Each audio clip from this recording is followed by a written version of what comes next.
Fighting games are. I don't know what they are because I technically I've been awake for the last 3 hours, but I've been sleepwalking. I see. Fighting games are getting blacklisted by Capcom, I guess. What happened? Well, first, I actually want to put up the bingo card for the viewers. By the way, you can immediately just check off the fucking schedule slip.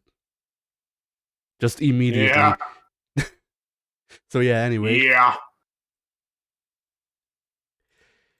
And yeah. What happened with Capcom? I haven't actually heard about this. I don't think. So, a composer who worked on SF6. No, it's not 6. 5. A composer who worked on SF5 and Resident Evil Village, I think, and a couple of other Capcom games, posted like a thing where he went, the family of Bruce Lee does not like Fei Long, so Fei Long is confirmed not coming back to Street Fighter ever again. Oh. And then after that, both Capcom and Bruce Lee's family commented that they don't know what the fuck he's talking about, and he's also been blacklisted by Capcom, according to him, at least. That's. I don't know who this guy is, and I don't really care who this guy is, but that sounds amusing. Yeah. Like he It's hard said, to get famous in the video game industry. like he said, if I remember correctly, the way that he said it is that he knows people who are friends with with Bruce Lee's family, and aside from his sources in Capcom, so did they confirm that they don't like Fei Long, so that's why Fei Long is not coming back, or something like that. And Well, okay. like right now he's trying to spin it like it was speculation, which I mean fine.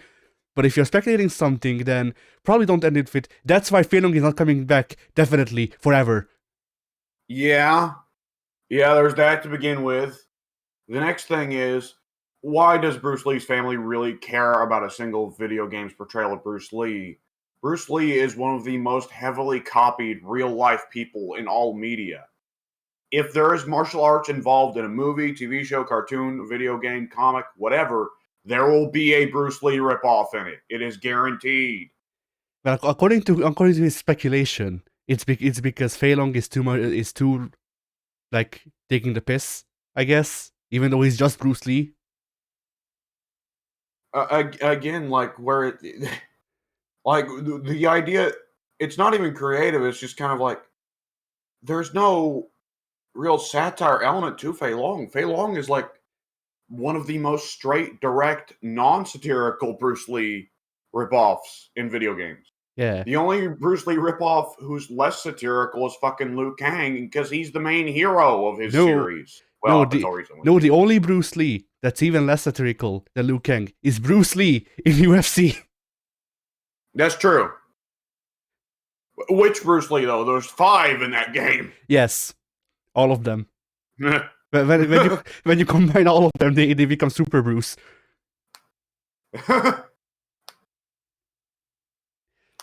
Oh, man. Like that's been... Yeah, go ahead. I know I've been talking wrestling a lot lately, but did you know that when Tiger Mask was first wrestling, they sent him to practice both in Mexico and in England? And when he wrestled in England, they said he was Bruce Lee's cousin, Quick Kick Lee. Oh, no. Yeah. It's early 80s, late 70s England. There you go.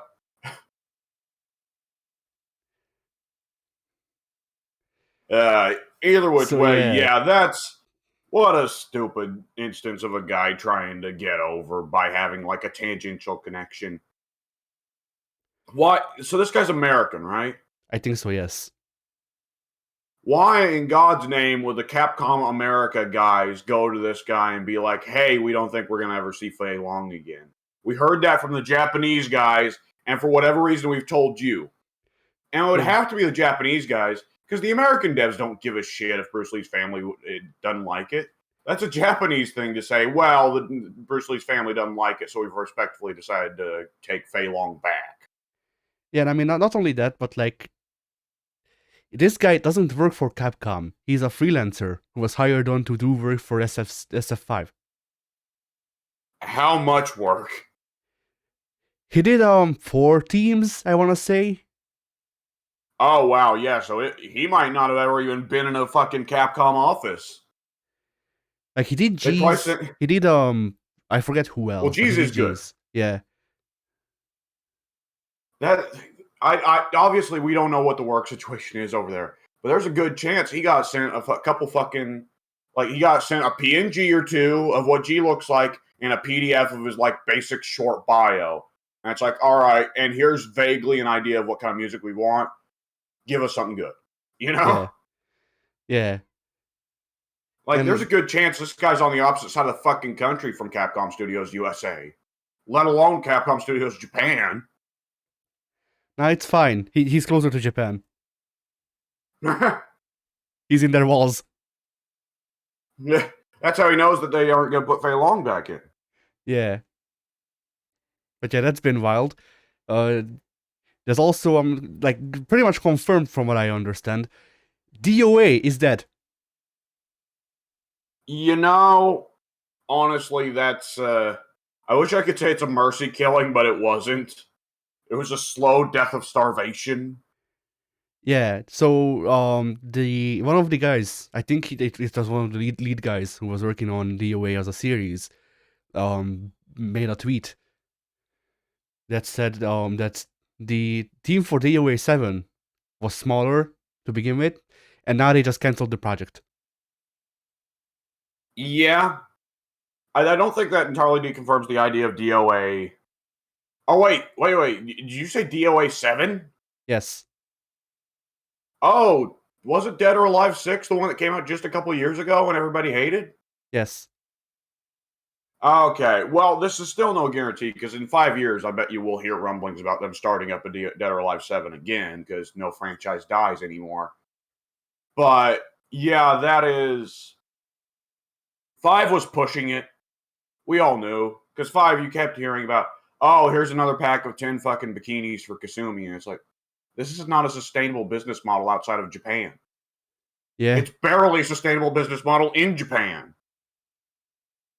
And the trouble is, like, you can't entirely just be for Japan, at least not in the modern day. The world is getting more and more, well, it's just getting smaller. The world is getting smaller day by day.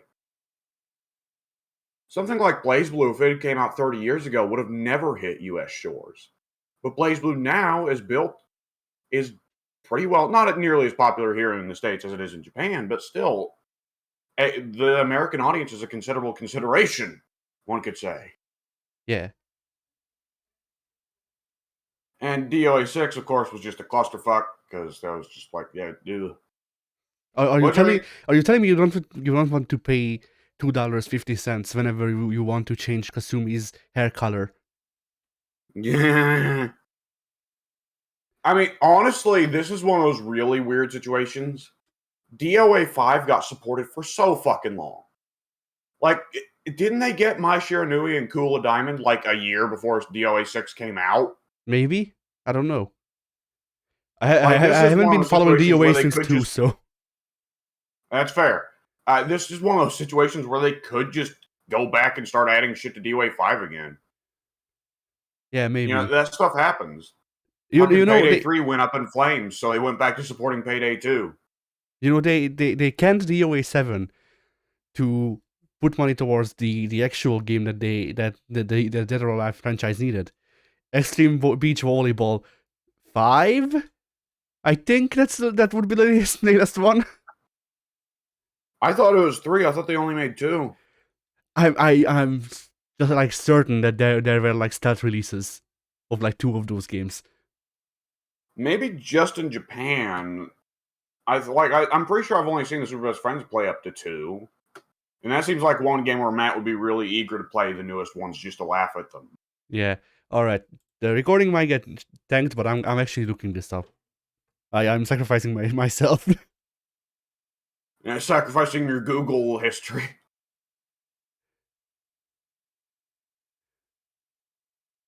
Oh wait, I can just fucking go to Wikipedia and type that in there. Yeah. Yeah, that might work. All right. Yes, Dead or Alive the band. Nah. So let's see. Spin-offs. Hmm. Okay. So yes, the last beach volleyball game was Dead or Alive Extreme 3 Scarlet for PS4 and Nintendo Switch in 2019. Holy shit, they were getting new ones in 2019. I actually can't believe that. I mean, even if DOA the series is properly dead, the funny thing is DOA 5, like half the roster was Virtua Fighter dudes. Yeah. So if Virtua Fighter 6 is happening, I would not be even remotely shocked if it fucking launched with Kasumi and Bass on the default roster. Kasumi, Bass, Bass's and daughter, Ryu whose name escapes Hayabusa. me. Ryu Hayabusa. Ryu Hayabusa is one I think you'd wait to sell with a special edition or a DLC. That's a DLC pick right there. Yeah, maybe, I guess. Like Kasumi and is it Nina or Rachel that's Bass's daughter? No, it's Nina. Rachel's the ninja chick from Dead or Alive with the giant, if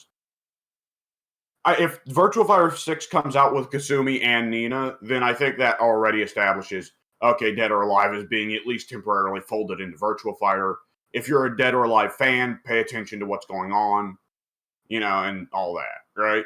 But then, And I like, know they've you said can't. Virtua Fighter is done with 5, but no, it isn't. But look, if you play Kasumi in Virtua Fighter 6, it won't be the same because the Virtua Fighter 6 will not have extreme jiggle physics or whatever the fuck that Virtua Fighter or not Virtua Fighter fucking Dead or Alive tried to sell itself on for the past 20 years. You do not know that. That's true. I guess we have to. I guess I'll have to check if what's his face? Oh bloody hell! If you're thinking of Itagaki, no, he is No. not working at. No, not that guy. The protagonist of Virtua Fighter, Akira. Yeah, we'll have to check if Akira still bounce. Well, his headband can bounce probably. I'd buy that. I mean, if they really want to go all in with the jiggle physics, they should actually like put in realistic muscle bouncing for the man. Just fuck Do it. that and go over to 2K Visual Concepts or to Ukes, either which one, and steal the tech they have for muscle flexing while they're at it. Yeah.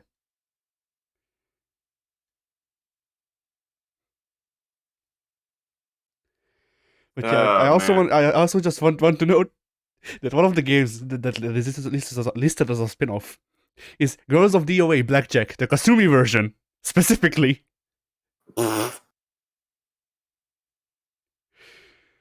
Ah, boy. So yeah. I've said before with like pro wrestling, watching a garbage match or something like that makes me feel dirty and ashamed to like pro wrestling.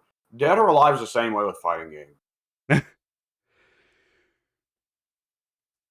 Like, oh, this is the exact kind of shit that Japanese games get stereotyped for. I feel bad for liking other Japanese games by proxy. Yeah, this and I wanted to call it Girl Fright, but that's not the one I'm thinking of. Rumble Roses. Yeah, Girl Fight is like so inconsequential you can't consider it. It's like considering fucking Super Fighter or whatever an icon of fighting games. But yeah, Rumble Roses was never good or super relevant, but it still managed to get some sequels. It managed to get at least one sequel. Where we really all against the will of God. Where really we all know what Konami should have worked on. Bloody Roar Pachinko. They're probably working on that right now, actually. Probably. No, they're probably working on like Metal Gear Pachinko, even more of it.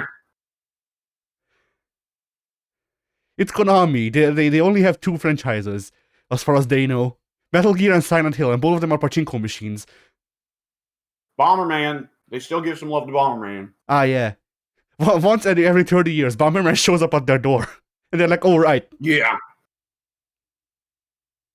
Bomberman, he's bringing Xavier Woods with him for some reason. I don't know what's up with that.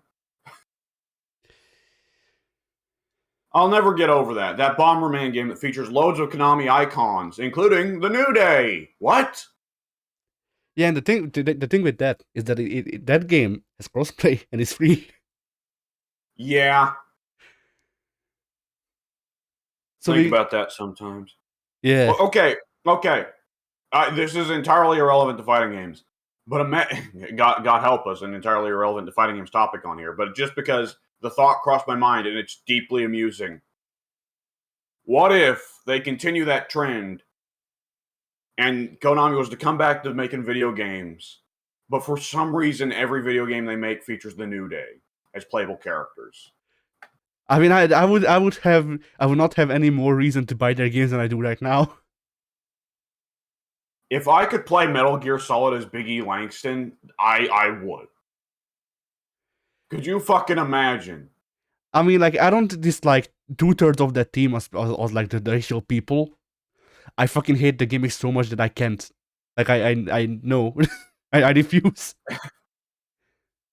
Like, I'm fine with Kofi and Big E. I don't like Xavier. I have yet to see him in anything and be like, hey, I can actually see the guy because I just see him as the gimmick anymore.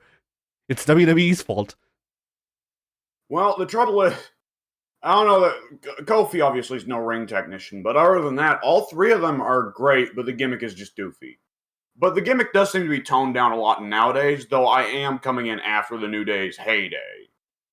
Or it doesn't seem they aren't coming in with unicorn horns and trumpets and doing weird dances and the unicorn stampede and whatever shit. They're mostly just coming out as a regular tag team, except that Xavier usually says something stupid, and then Kofi makes weird noises.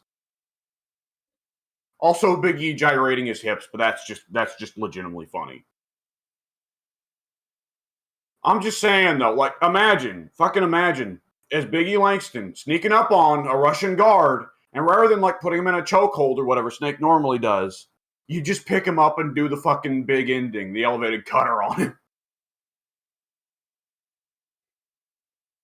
I am the only one amused by this thought, but I'm willing to accept it. Anyways, back to fighting games. Well, actually, New Day and Bloody Roar. See, there should be more pro wrestlers guest starring in fighting games. Not Kenny Omega. Fuck him. But I was thinking of Okada. But yeah. Oh, Okada! I love Okada. Shut up. No, I was thinking of him because he's close enough and close enough already. Because he was in like 2 or 3 Yakuza games. King in Tekken 7. Oh yeah. Give him the Okada. That's even closer. Not Okada. He's cosplaying as Okada, but if you wear all the pieces, it does let you do the Rainmaker, which is cool. Yeah, I remember that. Now, I did forget about it though. There's been a little bit. Correct me if I'm wrong. Wasn't there virtual wrestling in the '90s, and that was actually like legit a collection of WCW and Japanese wrestlers, plus Wolf Hawkfield from Virtual Fighter for some reason? I feel like you're right. I remember the game, or the name of the game at least, but I don't remember exactly what it was.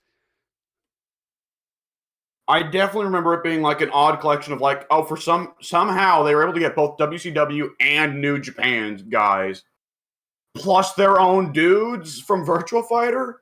I don't think it was just Wolf Hawkfield. I think they also included, it might have been Jeffrey that they included alongside Wolf. Jeffrey would make the most sense, but I almost feel like it wasn't him. Lion. I don't think Lion existed yet.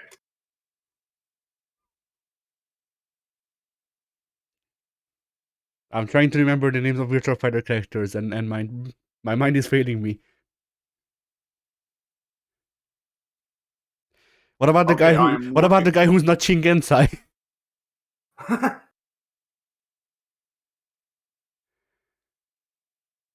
Okay, let's see. Virtual Pro Wrestling 64 on the N64 is the second game of the Virtual Pro Wrestling series.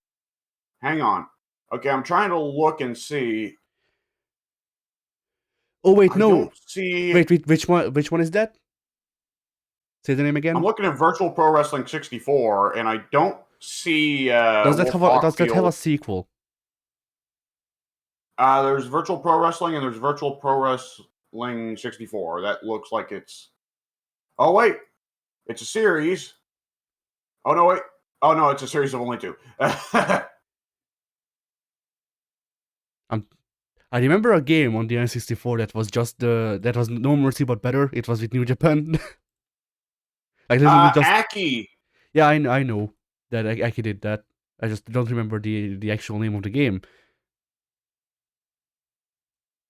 and it was Yeah, it is in Virtual Pro Wrestling. Virtual Pro Wrestling 2 Odo K Show. That's the one. and the first one was released outside of Japan as WCW versus the World, which I'm pretty sure is the WCW game I grew up with. Yeah, I also played that one. I remember the fucking like Great Sasuke or whoever was in that. Like even in the WCW version, I mean. Yeah, though they had the names filed off. Yeah, I mean, wasn't like Giant Bubba just like Big Bubba? I'm looking right now. Large baby. Large baby.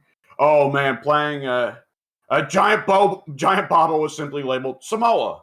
Ah, He is the entire Isle of Samoa simply got up and started wrestling. yes. Yeah, I remember.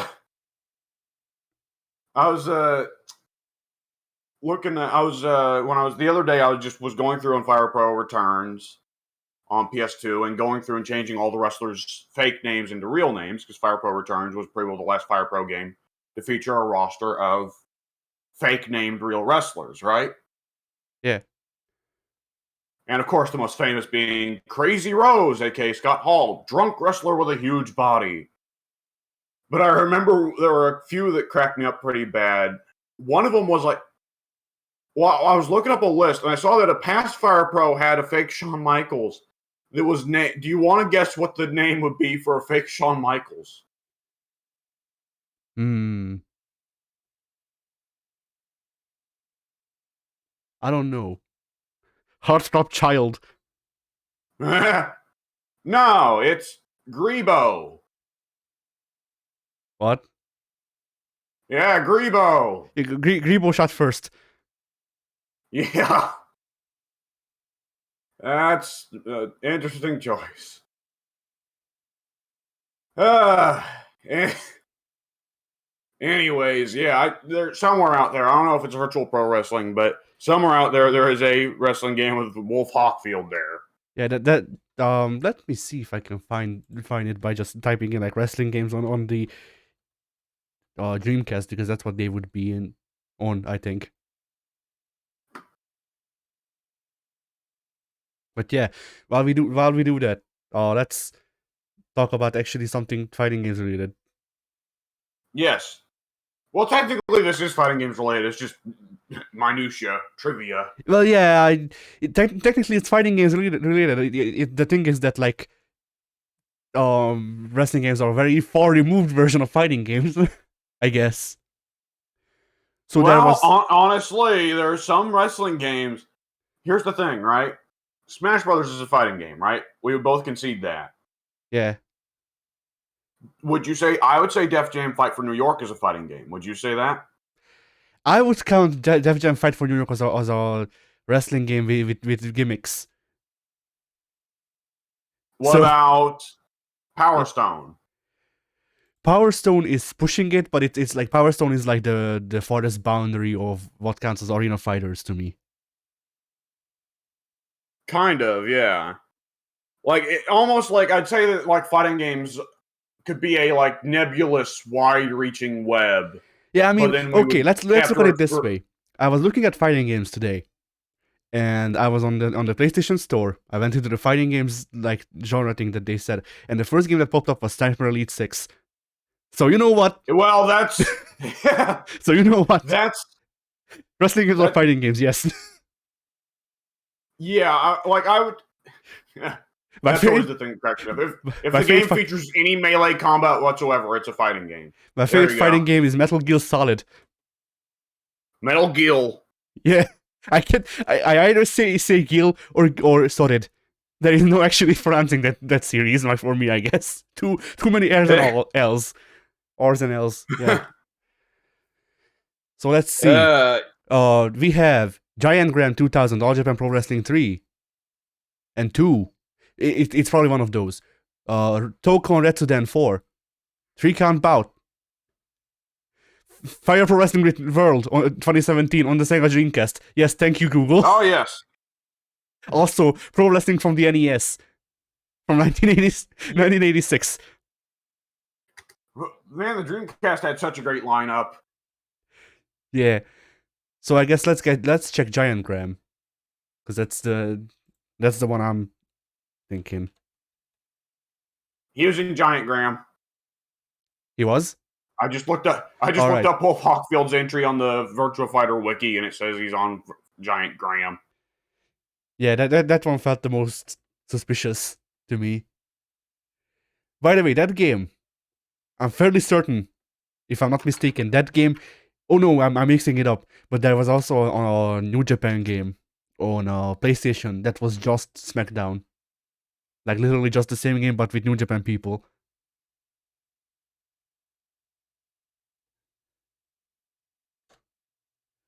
Which, I mean, isn't that like different from how they did in the N64 era? But at the same time, it's kind of weird because the SmackDown games on the PS1 were kind of stinky. So I would have hoped that they tried more.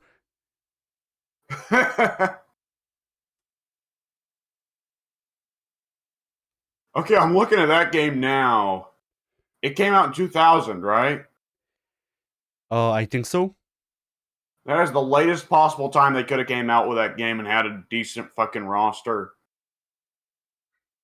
Because, like, didn't Mizawa lead his, like, mass exodus of the roster, like, a year later? I don't know enough about Japanese wrestling to know. Let's see.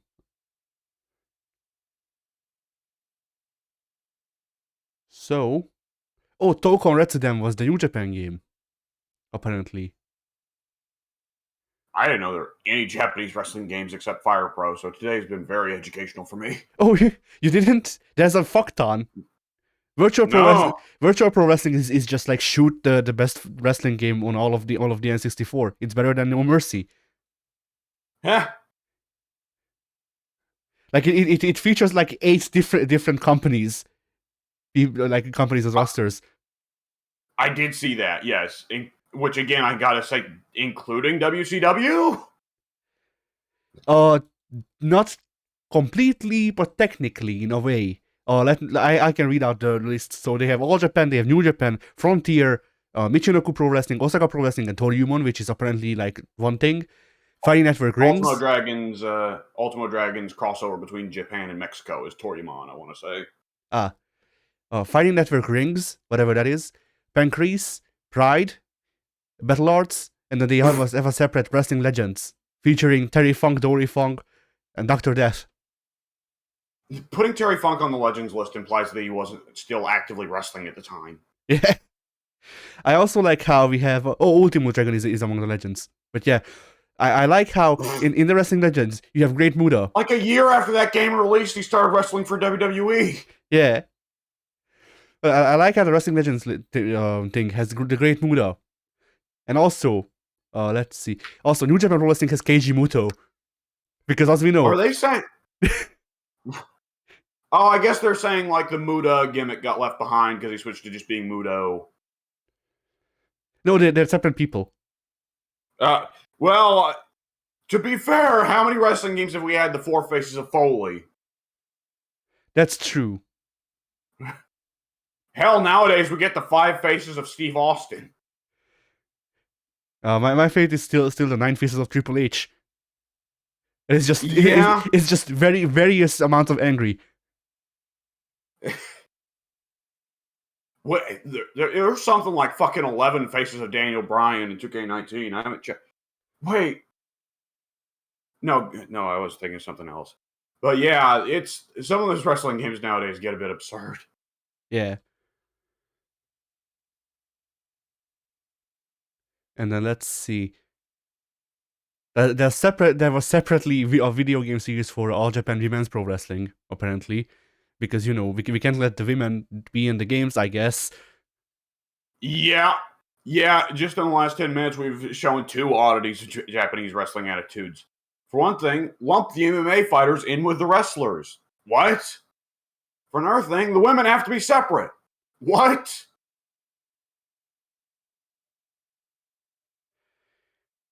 And then let's see if there's anything else interesting.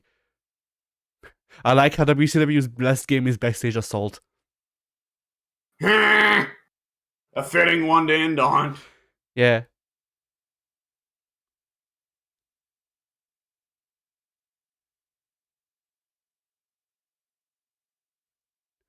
Or for real wrestling games, there's also AAA Heroes Their Ring that nobody ever talks about anymore, even though it was alright. I mean, nobody talks about it because it was just a TNA game from what I remember, and then it also had the Militar Press and the Shinning Wizard. Now,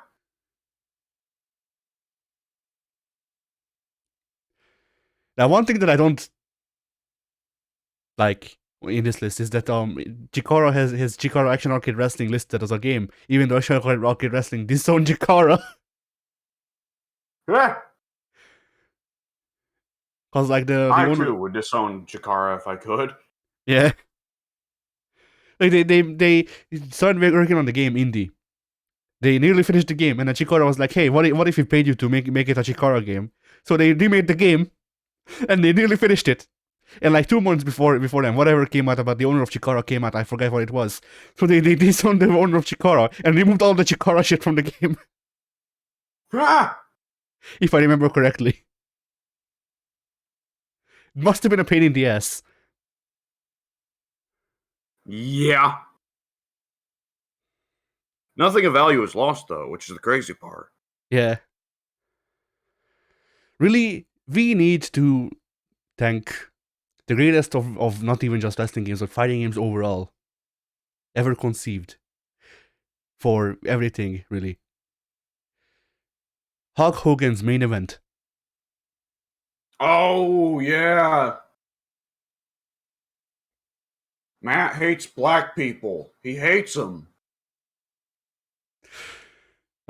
Something about Emma Stone So in the we've back. checked off another slot on the bingo card, by the way. Lore/character discussion leads to an at least 10-minute tangent unrelated to fighting games. Yeah. It's just not been a very exciting week in fighting games. I mean, not really. It's just DOA is dead, probably. We thought Fei Long was also dead, but not for. We don't know anymore. Schrödinger's Fei Long. Schrödinger's Fei Long. Did we say the same fucking joke? Yes. Yes, we did. Oh my god. Oh, we're the worst. They did. Oh yeah, Schoolgirls announced that they're gonna show off Black Dahlia at the next event. Yes, there you go. Thank you. I was trying to think of what to call the dev team. I was eventually just going to go with the artists formerly known as Lab Zero. I think they're like they're like Autumn Games or something like that now. Ah, okay. But this is the a little bit of the drought period of fighting game news. The Street Fighter 6 is presumably in development. KOF 15 is still in the process of releasing the DLC dudes they already announced, and don't seem to be announcing their new DLC dudes soon. I did hear some KOF news though. They're technically KOF news. The Saudi Arabian prince now owns just about all of SNK, right? Well, that too, yes, but also, in less bad news, in something that the SNK has nothing to do with, Sony and Epic are seemingly working together to try and fix KOF 15. Because apparently the input delay of Unreal Engine, I don't remember which one it is that they're using, but whichever Unreal Engine they're using, the input delay is so bad that people complain to Sony, and Sony asked Epic to try and help fix the issue so that the Unreal Engine won't do as much input delay on PS5s. That helps everyone, to be fair. Yeah, that helps everyone. It's just like I tied to KOF because that's how I heard about the news. Is that like people fucking complain about KOF, that Sony is working on fixing it.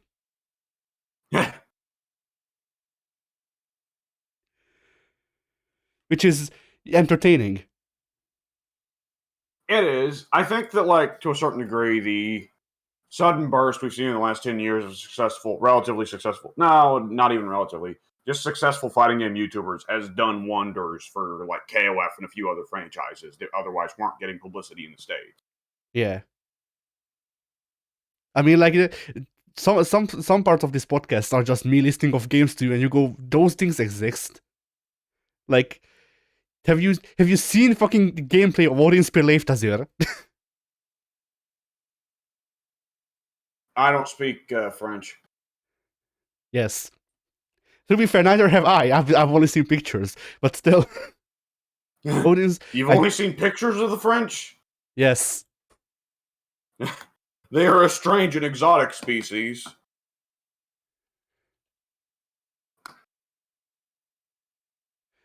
Man, if only I knew how to actually just like write this out. But yeah, there was an Audience Sphere like spin-off or something like that. That was a fighting game that was released for the 360 era, I wanna say.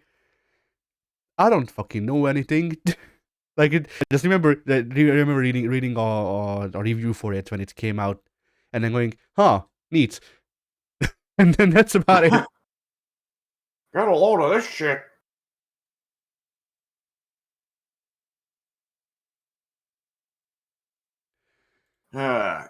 So yeah. What else is there?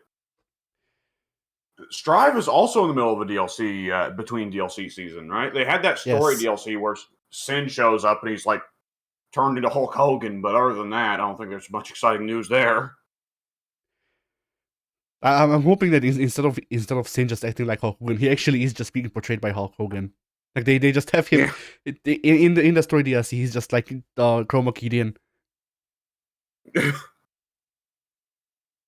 It's not even like anything like Sin. It's just straight up Hulk Hogan, but they keep referring to him as Sin Kiska. Yeah. Like they gave Hogan the direction to sometimes refer to using a flag, and then he just keeps talking about the American flag. Yeah. I want to tell you something about the flag, brother. Is there anyone else in Guilty Gear that's like a past fighter that clearly has a model in Strive but isn't a fighter yet? I think Gem shows up at the end of the original story mode or something like that. I remember reading something about that. Jam wasn't one of the DLC fighters? No. Why did I think Jam was one of the DLC fighters? Because she was leaked to be one of the DLC fighters, and then they get canned that, I guess.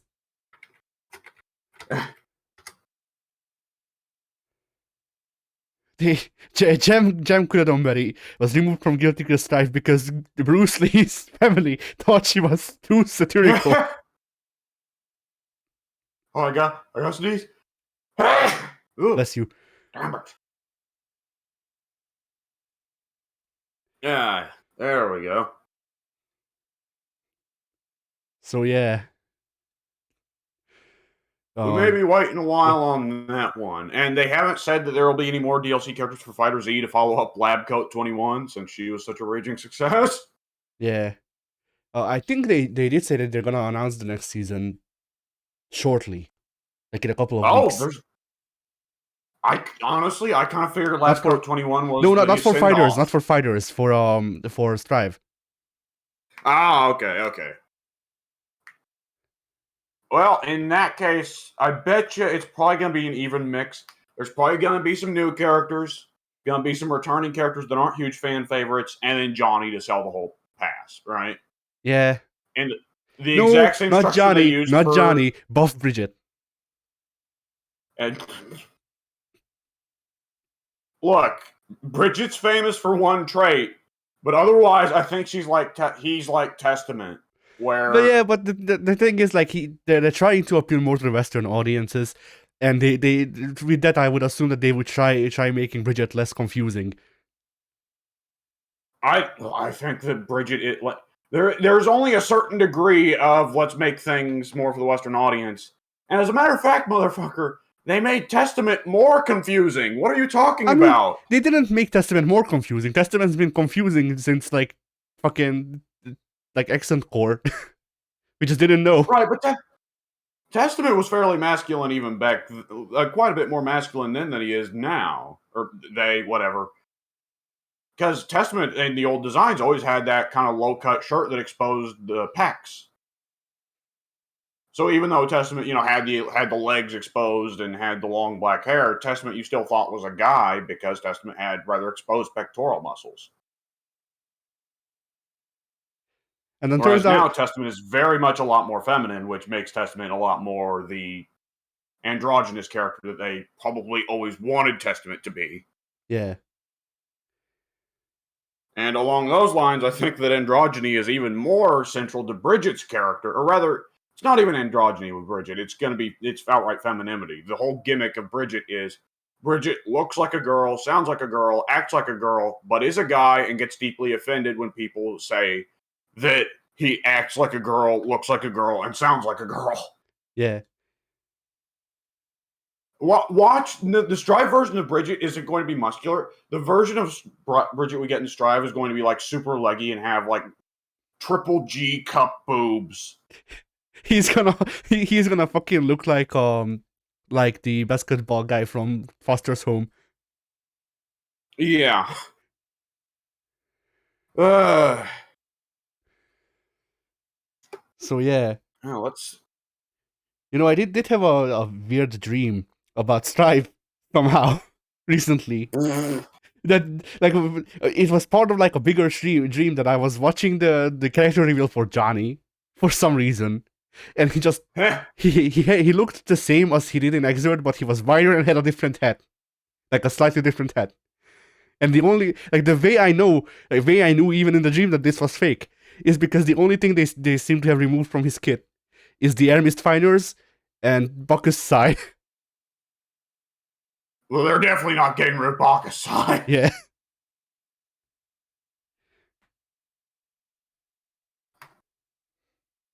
But like they didn't show off the coin toss, but they still had the coin counter, so I assumed that they still had it. Yeah. But he did have. I feel another sneeze coming on. He did only have 4 though, so maybe I just saw the future, and Johnny will be mostly intact, but with less coins and no freaking Bacchus or air mist finders. Yeah.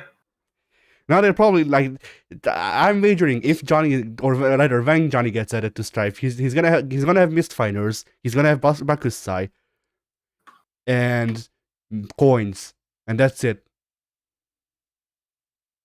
Like I don't think they're gonna let him keep Zweihander or the air mist finders per se. I think no matter what, like you said, Mistfinder coins and Bacchus Psi are all too central to his design to get rid of.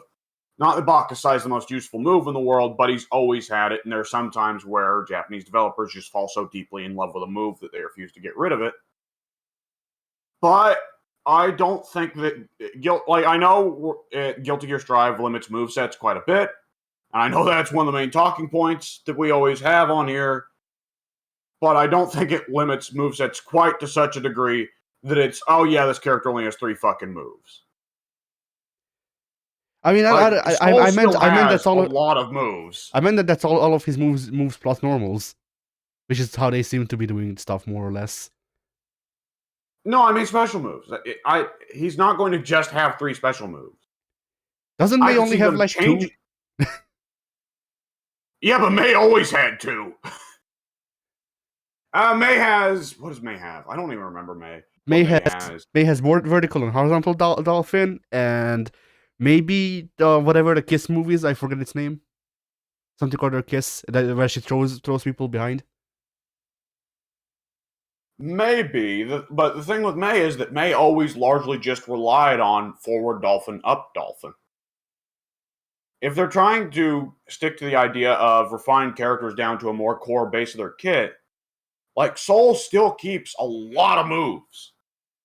But yes, but that's Daisuke himself. he has different tools. That is true, but at the same time, I don't imagine that whatever character designer is in there saying we need to simplify the characters suggested it for Soul, and Daisuke just got his dick out on the table and started slapping him with it until he said, "Finally, mercy, mercy!" Like, at the end of the day, I'm sure Johnny will be heavily simplified. The air mist finders are definitely fucking gone. Yeah, and Try Hunter I just can't see in Strive. Like Try Hunter is a move I that think yeah. I think Grounded's Zweihander will stay, but it'll be nerfed in some way. Air's Zweihander is gone. I don't even think Grounded Zweihander would fit into Strive. Like the closest we get is Giovanna's backwards Shoryu slash. I think it was her demon flip thing that she does. And like that's very close range. Like you can't use that for traversal the same way you do Zweihander.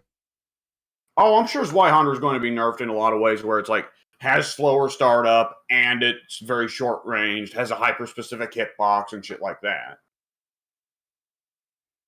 I don't see them getting rid of it outright, though. I see them just nerfing it.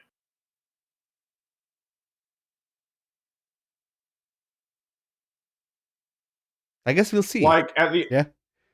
we will see. We will see. At the end of the day, though, like Japanese fighting game developers generally have more of a tendency towards keep as many of a character, not keep as many characters, but keep what moves are seen as iconic for a character, so as not to betray the previous audience. Which is why there are characters in Street Fighter that have seen no fucking changes since Street Fighter 2. But at the same time, Strive is trying to simplify itself.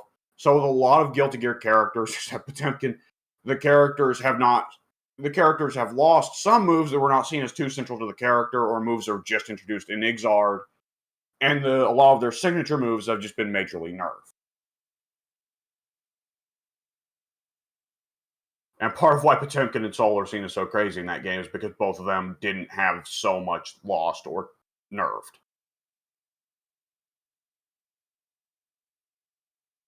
But either which way, yeah, I don't think other than that there's much news to really talk about, other than just repeating ourselves with Guilty Gear, which we do every fucking week. Yeah. Well, we've been good. We've been good the last couple episodes. We've been good. I mean, But the thing with Guilty Gear is that Guilty Gear is one of the lead, or Guilty Gear Strive is one of the lead fighting games right now. So like, yeah, even though I don't like the game, and you're indifferent, I guess I don't know. Like yeah, we have to talk about it. it comes up, and inevitably, like it is the big one for talking about fighting game simplification. Mortal Kombat 11 would have been the big one to talk about for fighting game simplification a couple of years ago.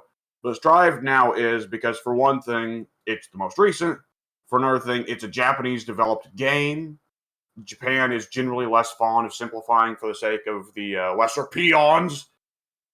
And on top of that, Guilty Gear was always one of the most notoriously complex fighting games in the genre. And so it's much, much more seemingly substantial when it receives these big changes like Strive has. And of course, for us, I think it also comes up a lot for us personally because you have a very deep love for Ixard. So the fact that the sequel to Ixard was very much not what you loved about Ixard, I think does make it a case where it just comes up more naturally on basis of it's not only a relevant game, but it's also a game that if it had been made differently, you would have deeply loved, but because it was made the way it is, it just wound up being a massive disappointment to you. Yeah, I suppose. Although I can usually like escape it is the thing. Like I don't complain about it as much as I do some other things. Like really, the thing is like the only series that I really complain a lot about is Assassin's Creed because That game was central to your identity when you were a teenager. yeah, but like Yakuza changed. I don't like the change, but whatever. I don't have to play Yakuza Like a Dragon or just involve myself with Yakuza anymore. Guilty Gear similarly. There's thousands of hours of non-like a dragon Yakuza. Yeah, and then similarly, Guilty Gear. Like I like Guilty Gear, the whole series except for Strive. I guess I don't like. The thing is, I would like Strive if it was not Guilty Gear. Like just remove the name, and I would probably enjoy Strive as a side thing. But Yeah. because it is the last part of Guilty Gear as a canonical series. and also just like whatever, you know. But I'm fine Well, with in it terms of over. ending Yeah, the story, it definitely wasn't bad. I thought the story ended in a pretty satisfactory way. I I mean, didn't. there's some anime bullshit to it of, oh, that man was actually a good guy, but that's just what do you expect? It's anime as fuck. Yeah, I didn't. Even, I have yet to watch the story. It's not even that I refuse. I just fucking forget. So, but yeah, I'll admit I'm very ambivalent about Strive, personally, just on a character basis. I liked Nago, but other than that, like, none of my boys are in Strive, so I just don't have a whole lot of interest because there's no Slayer. yeah. Similarly, I liked Giovanna. I liked the idea of Giovanna. I didn't like playing Giovanna past like hour 5 because she felt so what's the word I'm looking for? Limited in how she was designed. But Yeah, part of the thing of having the simplified game design is that the most aggressively complex and brutal for new players character design is the rushdown.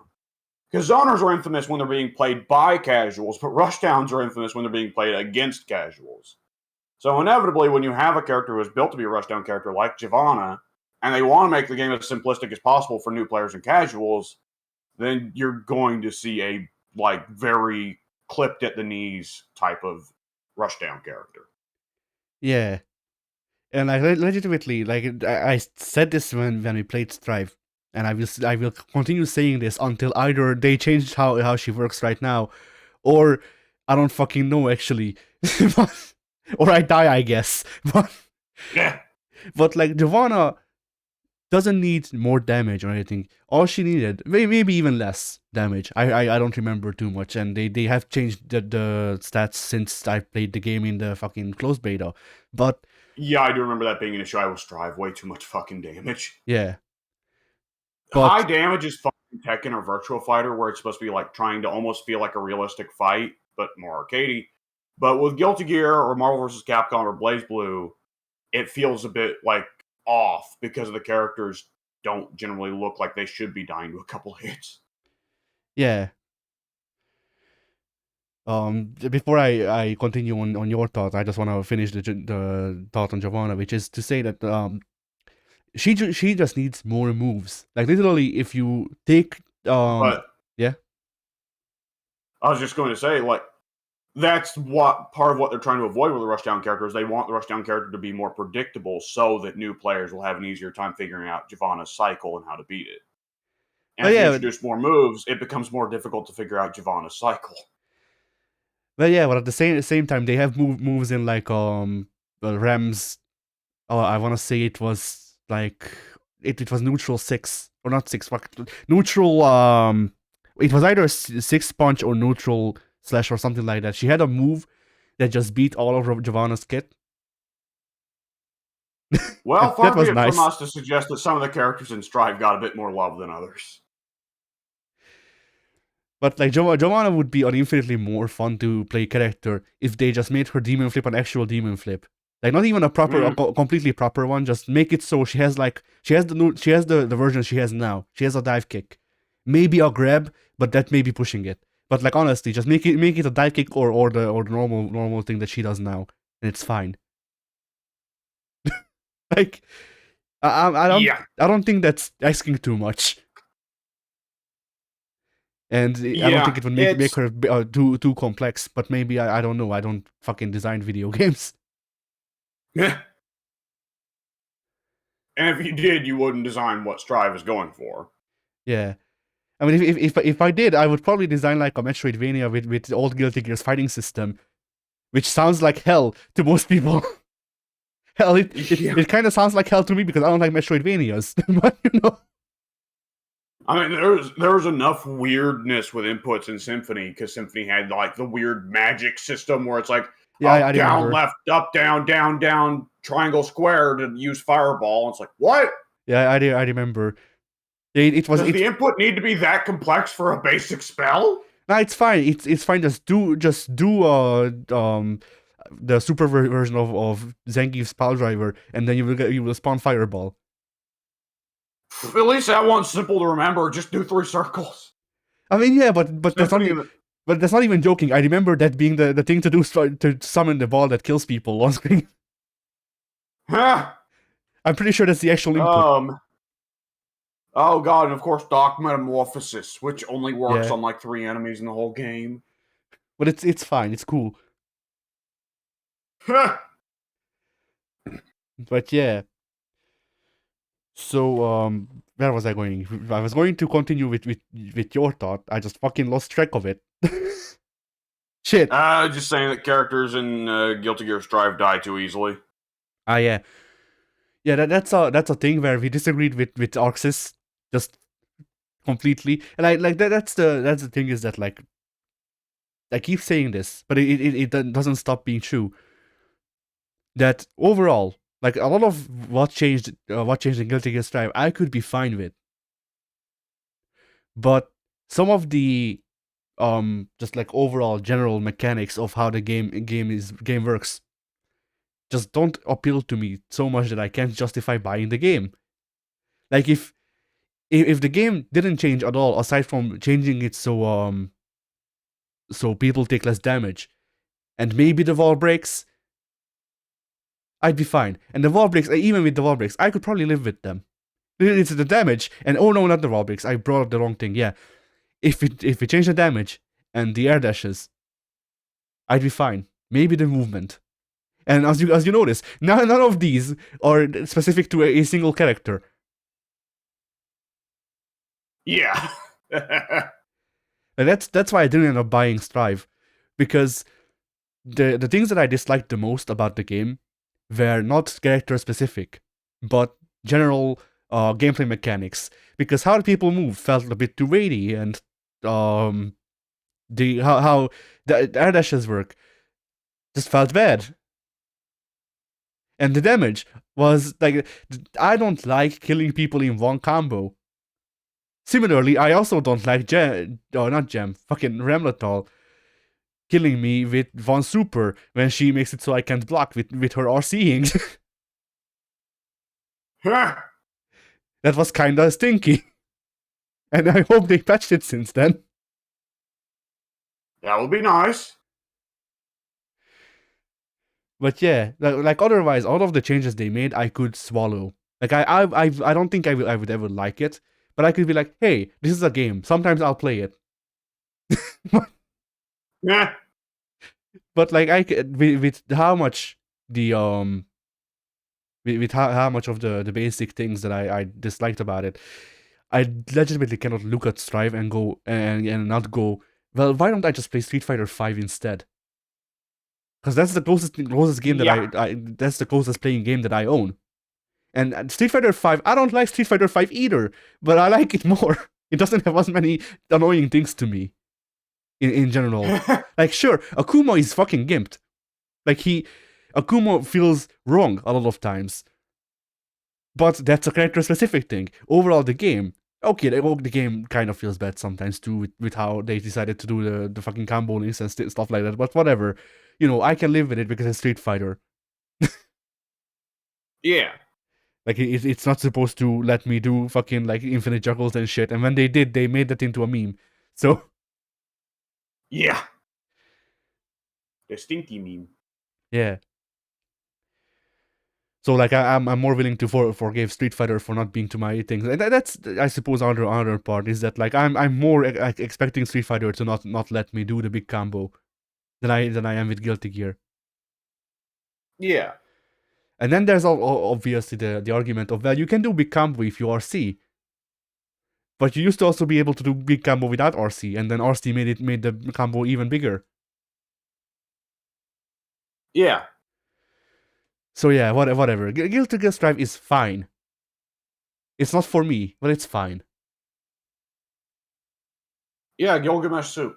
Yes. So anyway, while we were talking about this, I am also looking up news, and the season 2 update is on May 25th apparently for Guilty Gear Strive. They're only going to announce like the first character or two, right? Yeah, I think that, well, they will announce the silhouettes, and they may announce the first character, but I don't know about that either. I have to assume they'll announce the first character, but the silhouettes is going to be Mostly pointless, because the thing is, like, even returning characters can have massive design changes. Yeah. Case in point, Testament. Nobody was going to fucking guess that silhouette was Testament, because nobody's used to Testament having a big top hat. Yeah.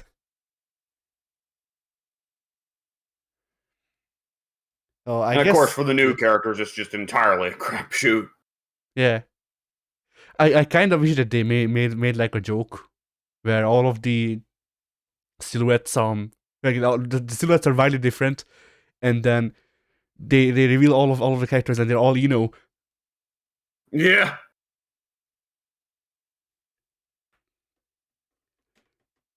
Because I remember, I forget who it was that everyone thought Eno was, but it wasn't them. It was Eno. Yeah. Yeah, I remember there being a lot of rigmarole of, oh my god, who's the last character of Strive gonna be? So much hype! It's Eno, who has been in every game for the last 20 years. Surprise? No, but you And see, I like Eno, I'm not complaining, but I just find it funny that the last character, last one to reveal, oh yeah, returning character, who you knew was gonna be there at some point anyways. no, but you see, Eno is different. She has glasses. That is damn. Anyways, Completely different. any other Completely. news? So yeah. Let's see. There was an update on the community license for Street Fighter V. Apparently. Let me see if What I would can. that constitute? I'm trying to check it out right now, but I have to go through 5. I need to do 5 links in the trials mode of Street Fighter V, and then they will show me. Oh no! But all these links don't work anymore after the patch. Exactly. That's how they get you. Oh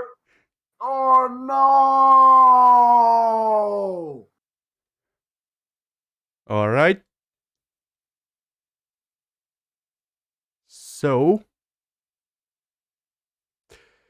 yeah, people complain enough that they revised the rules, from what I can tell.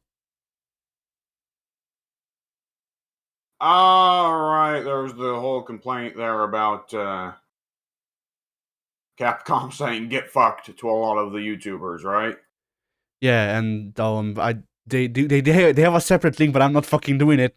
I ain't doing no more links. But there's a separate link that you can do, and then they will tell you the exact changes they made to the thing. But from the blurb that they said here, they revised how like content ownership goes as far as big video recordings and pictures, and also made it so you don't have to fucking pay them for the license or something like that.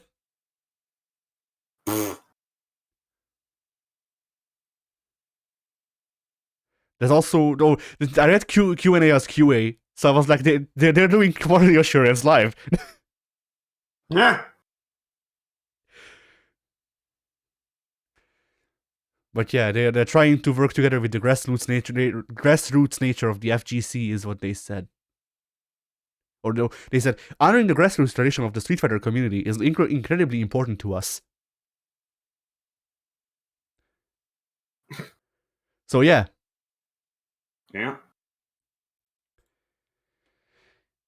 So obviously. So you played any fighting games these past couple weeks, Eddie? No, not technically. Okay, it depends.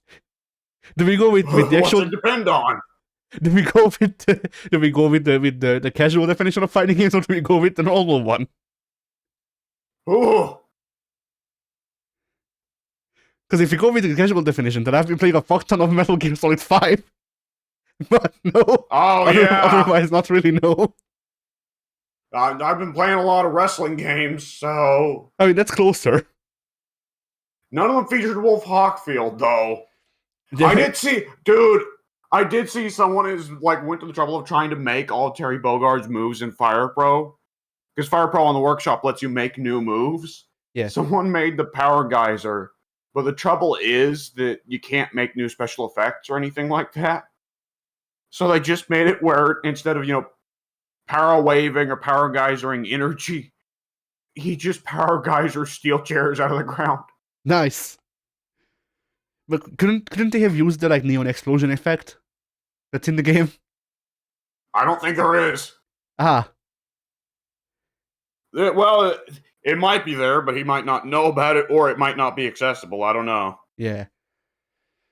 I mean, like, you'd think they'd have to put in an explosion effect just for, like, all the times that the Sheik or Hulk Hogan cheated in the match with the little... What was the stupid things Hulk Hogan they had in WCW? Several times Hollywood Hogan tried to cheat by lighting his opponent's face on fire or something stupid. I don't know. When they had the one match of Ultimate Warrior versus Hogan in WCW, because Hogan wanted to finally go over Warrior because Hogan's petty. And you remember Hogan did some kind of stupid flash bomb thing. What was it? Sheik used to use it. Not Sheik as an Iron Sheik, but like the Sheik. Sabu Sheik. Are you talking about the salt that Fuji's used to throw? Or like a similar No, thing? no. No, it was like a little fire almost. I don't remember. I'm gonna have to look it up. Crap. It's... Oh, come on. I'm gonna look and see if there's a GIF or something of it. It's one of the dumbest moments. Oh. Hang on. There's gotta be a better shot of it.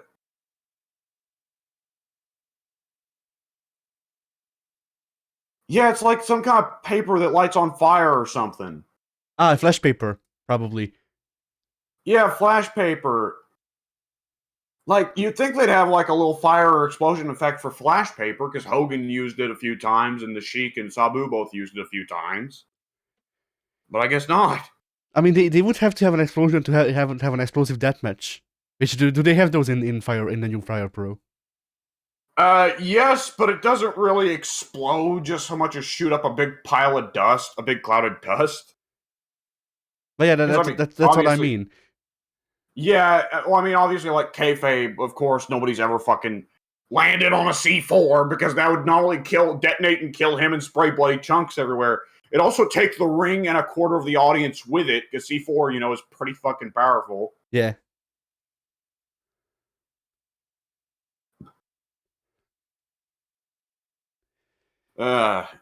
Any which way, God, wrestling is dumb sometimes. Yeah. Anyways, But yeah, it's not been a was, super exciting time for fighting games, and I think both of us have been busy the last couple weeks, so we've actually got very little to report. But we got an hour of content, baby. We're YouTubers. but I mean, you need to be the change you want to see. Make Zubaz in Fire Pro. Change the C you want to be? Yes. Like rain on your wedding. Yahtzee. So yeah, anyway. I guess there is a couple of topics that I saw that may be interesting, but it may just be also be treading water. I don't know anymore. Hopefully they're short ones. I mean, I'm about to shit myself. Well, one was the age-old thing of, people arguing about roster size, which, Oh boy. Yeah. So that one's a shorter one. An argument that will never have a fucking conclusion. Yeah. Because both sides have points, and the points do not fucking contradict each other. Yes. Like,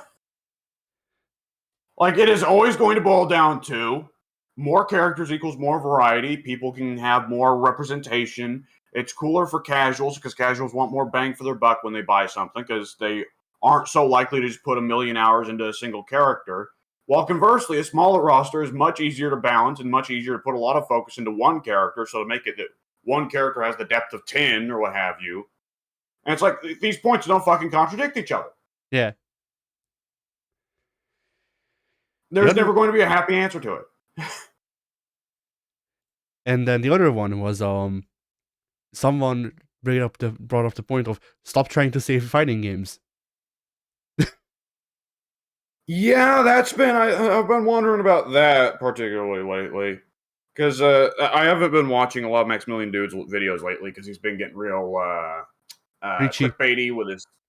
I wasn't going to use preachy because preachy, I don't have a problem with preachy. I think that if you got something to say it. Don't hold it back. Cause it's like, well, I don't want to be preachy. No, fucking say it. But anyways, I've been watching a lot of Mexican dudes' videos lately because they've been getting real clickbaity with the thumbnails, and I try not to reward that kind of stuff. But I did see that he posted a video talking about how he thinks that a big part of the fighting game downfall was not so much fighting game design, but how for about 10 years there, every fighting game company, like the market got overstuffed, and there were too many instances of Street Fighter 2 having 30 million variations and stuff like that, and it causing casuals to just go, I don't know what the fuck's going on anymore. I'm going to go play another game. I think that that's probably a part of it, but I think there's more to the downfall of fighting games from the golden age of the 90s than that. Yeah. Because let's be real here, one of the things that really hit the fighting game market real fucking hard was the move to 3D. I don't know what you're talking Because about. I don't know what you're talking about. Sam Show 64 is great. yeah, like Tekken was able to make it flawlessly because Tekken started with the introduction of 3D. Soul Cal too, but other than that, Street Fighter just decided not to make any games for like a fucking decade. I mean, Mortal Kombat, EX was Sam there. Show. Yeah, it was, but it wasn't even Capcom. It was Eureka. That's true. Like Mortal Kombat, Sam Show, KOF all tried to switch to 3D, and all of them shit the bed. Like, we saw several franchises try to go 3D with a 3D revolution, and then it didn't work, so they're just like, fuck it, back to 2D, whatever. Like, the crazy thing is that on some level, the crazy thing is that it took them so long for one of them finally to be like, okay, let's just have 3D graphics but still play on a 2D plane. Yeah. But, like, there was that little stint of time, like, the thing that damned Street Fighter 3 the most was 3D. Nobody played Street Fighter 3 because they were like, well, ew, it's 2D. That's so yesterday. Like, that was probably another part of why KOF never was really a big hit here in the States, because KOF did not really come into its prime until 3D was around. By the time KOF machines were coming out in the States and we were getting the real good stuff like 97, 98, Tekken was already out, the first couple Tekkens, the first couple Virtual Fighters. And when those came out, people were like, well, shit, why would I ever go back to Mortal Kombat 1 or Street Fighter 2? You know? Yeah. It's a clear, marked improvement. But then, 10 years, 20 years passed, people were like, I actually kind of miss the 2D games. Yeah. You talked about how some of them stuck with 2D, and I just instantly reminded of how fucking how KOF 13 was made, because I recently looked into it because I didn't know what made the sprites cost that much, and now I understand. Yeah. It was the band playing as the Titanic went down, is what KOF 13 was. Yeah, but I mean, like, I get why they did it. Like, it looks great for the most part, but like, fucking hell, how do you not look at the idea of, hey, we're gonna make 3D models with specific shading, and then we're gonna rotoscope over that with sprites. Yeah. And realize that will cost a fuck ton. Yeah. That art style would have actually been really fun to see, like a 3D graphics, 2D playing field fighting game in. Yeah. I always thought 13, like, outside of the goofy shit of Terry and Clark and Ralph being fucking roid head maniacs, I thought 13 had a gorgeous art direction. I mean, I'm fine with Terry because it fits him to me. Like, he's like, Terry is a himbo in my head. Oh yeah, in personality, I think of him as a himbo, but when I look at him, I think like Garrow Terry, I can see being a little bit bigger, but other than that, I think Terry is kind of a tall, slim kind of guy, I guess I don't know. To me, to completely fit into the trucker thing, Terry just needs to be as muscly as possible.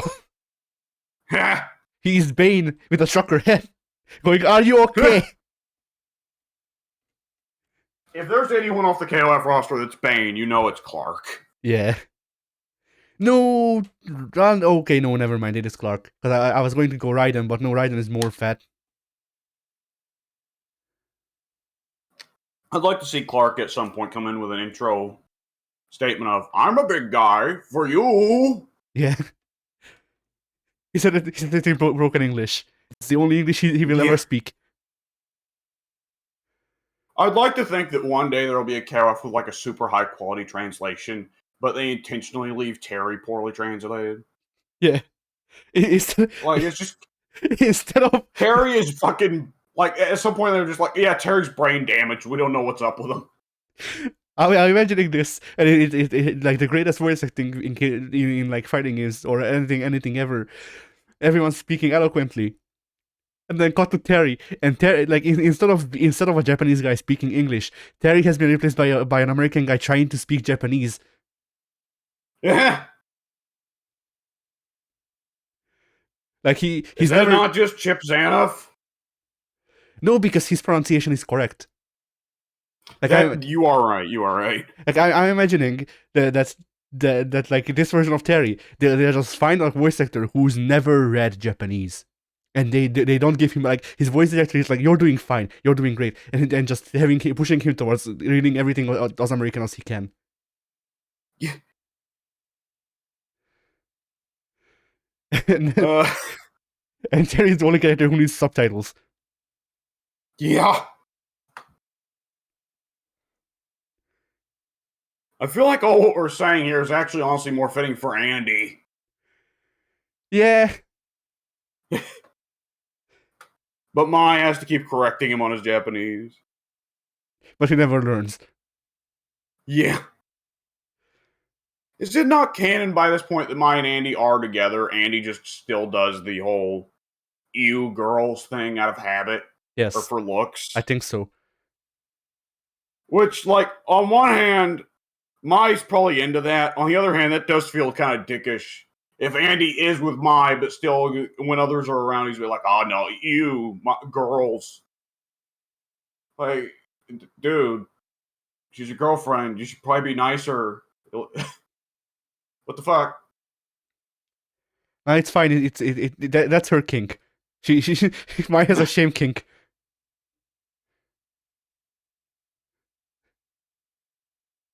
Oh my god. You know, KOF actually is kind of weird for it's one of the fighting game series where the characters actually do seem to move forward a bit. Yeah, slowly, but yeah. Slowly, yeah, but still. There are some problems, like Rock flips wildly between being a teenager and an infant, but you know. Yeah. One of my favorite bits of character development in fighting games overall is just Terry's thing in KOF 15, just fighting God, and he just goes, "Yup, I'm in KOF." Yeah. Like that's another tournament, another god to kill. Yeah, like, that's great. I love that. Like he's not shocked. He's not angry. He's just used to it. He's desensitized.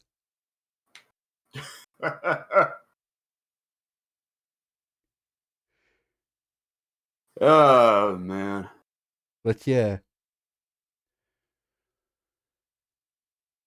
And then all right. I guess we can call it a podcast, because like I don't know what else we could really say about the trying to say fighting games or lack thereof. It's a topic like from trying to put. Well, part of the thing is people handle trying to market fighting games both to casuals and hardcores as if it's one and the same, which it's not entirely. There are certainly things that would appeal to both, but there are things that will turn on casuals and turn off hardcores and vice versa, you know? Yeah. And at the end of the day,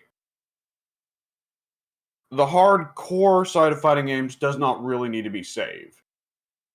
Yeah. As long as they continue to release fighting games that are obviously not just bounced on cartoon, RNG, logic, whatever the fuck, who cares, Mario Party style, then there will continue to be a competitive audience for them. Yeah. Like, people do, like, pretty well competitive Mario Kart, and that one is also RNG acts of God, you know? They keep trying to make competitive Dead by Daylight a thing, and you've seen how much of that game is down to acts of God. Yes.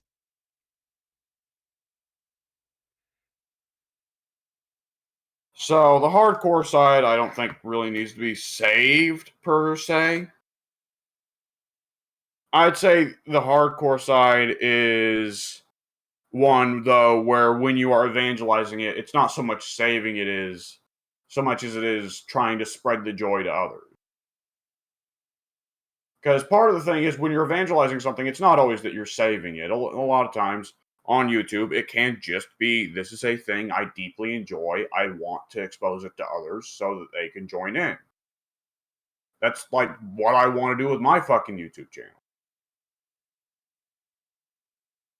And so, with cases like, what Mike Ross and Gutex used to do back in the day, and comparatively what Wooly and Maximilian Dude do now, though Maximilian Dude definitely has more of a casual bent than other fighting game YouTubers, is they try to say, look at fighting games, look at how much fun they can be, look how much fun the fighting game community can be when they're all good, you know? Yeah. From the casual perspective, even then, a little bit I think of it is just sheer evangelizing.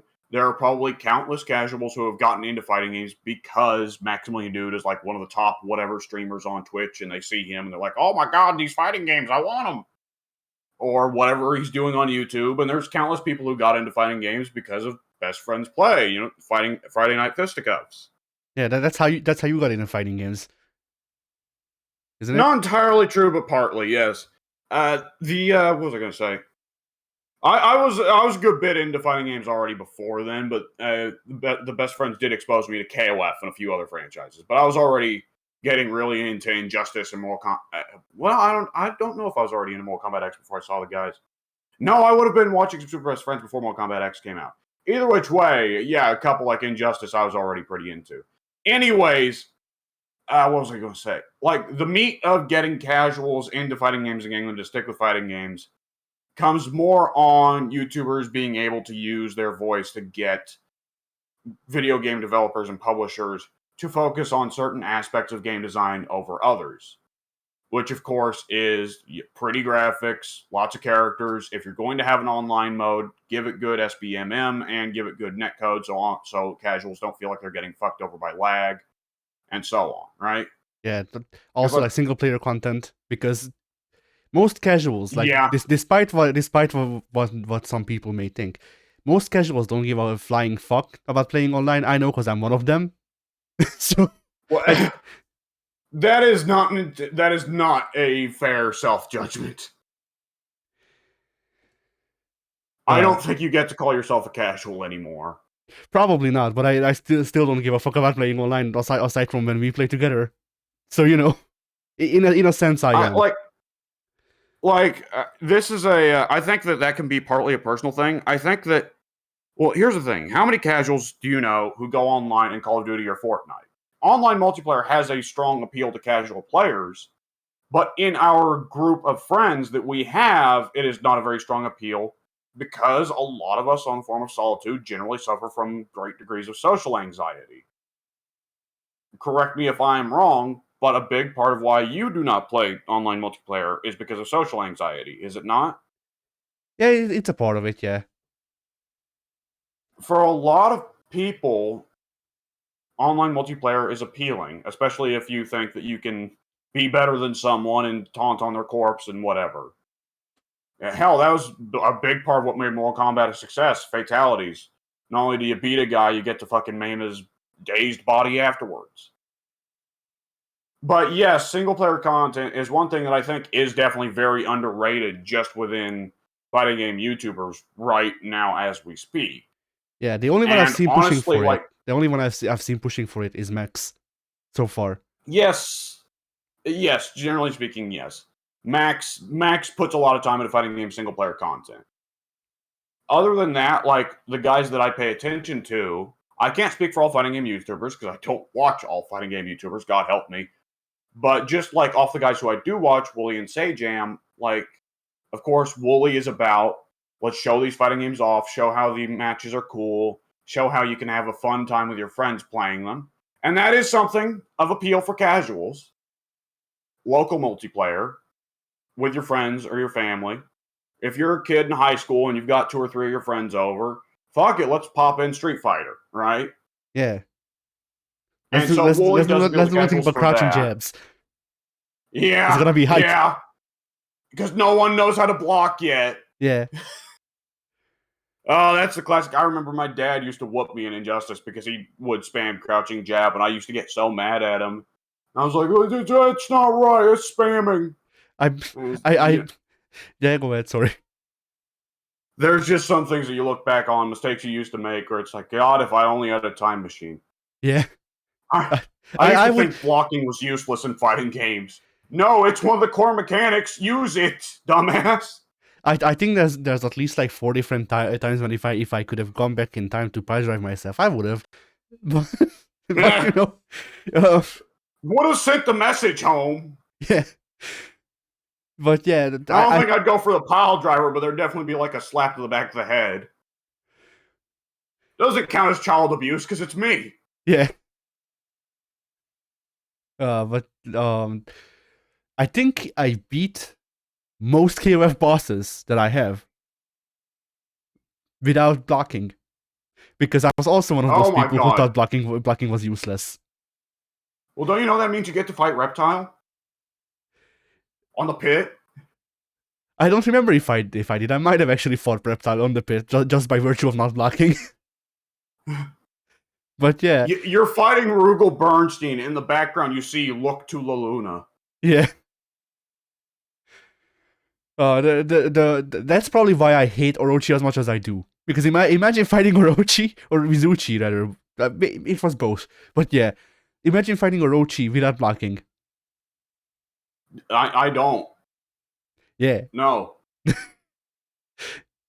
Oh my god. Yeah. That also that changed my opinion on things. Just the fact that like I played fighting games for most of my life. I've only started blocking, I want to say, in Tekken Tech 2.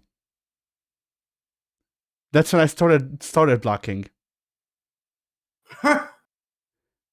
And like I honestly couldn't tell you when I started blocking, honestly.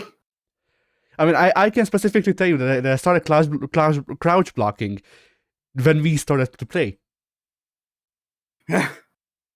Tekken. It was Tekken Tag that made me start blocking. Because that game, if you don't block, you get your shit pushed in. Yeah, was it the first one or the second one? 2. I've never played Tag Tournament 1. All right, yeah. Same for me. That was also my first game where I started actually blocking. Because I went online, funnily enough. Because my anxiety wasn't this bad in 2013, I guess. But it wasn't 2013 because we would have known each other for a while. But whatever, I don't remember when it was. Whatever. I went online in Tech 2. Whooped some like 4th Dan Jack's ass in the first online match that I had, and he rage quit. And then after that, the online made sure that I knew to block. Like after that, I actually got my ass handed to me like I should have. You won your first match. Time to boost SBMM through the roof. Yeah. I mean, not only that, but I won the first match as a beginner rank against a person who was like 4th dan. So it was like, hey, I guess this guy is actually good. And turns out, no. The other guy was just really angry for some reason.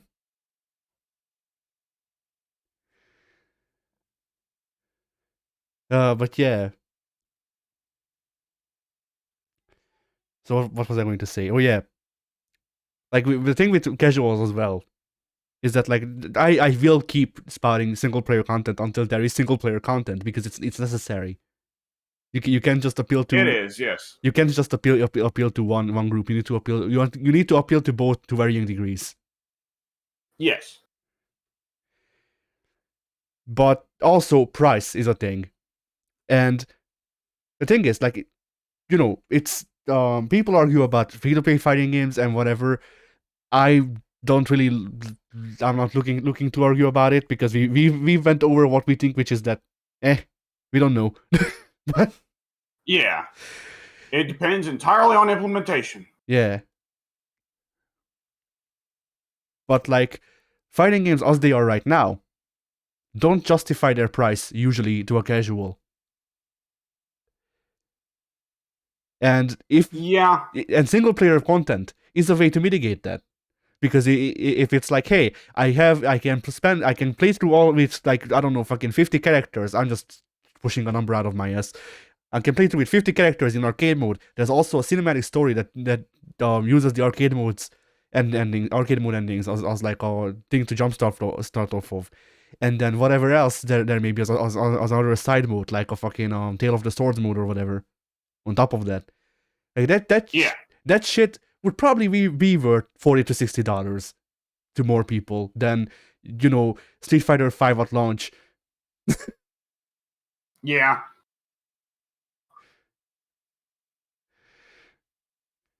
Because the online component and what's the word I'm looking for? The competition is very important to a lot of people, but there's also people who that is not as important to, and they also make up a chunk of the fan base for fighting games. Yeah.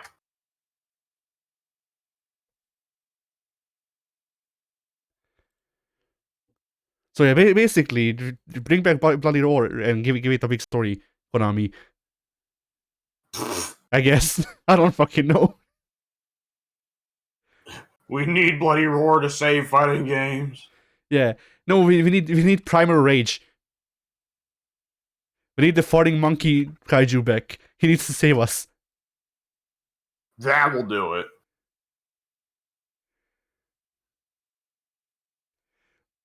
I still can't believe that there's a fighting game where one of the characters is a monkey kaiju whose specials are farting and pissing. Yeah. But yeah, I suppose with that we've covered pretty much everything we could for this week. All right. So yeah, fighting games were. Fighting games were.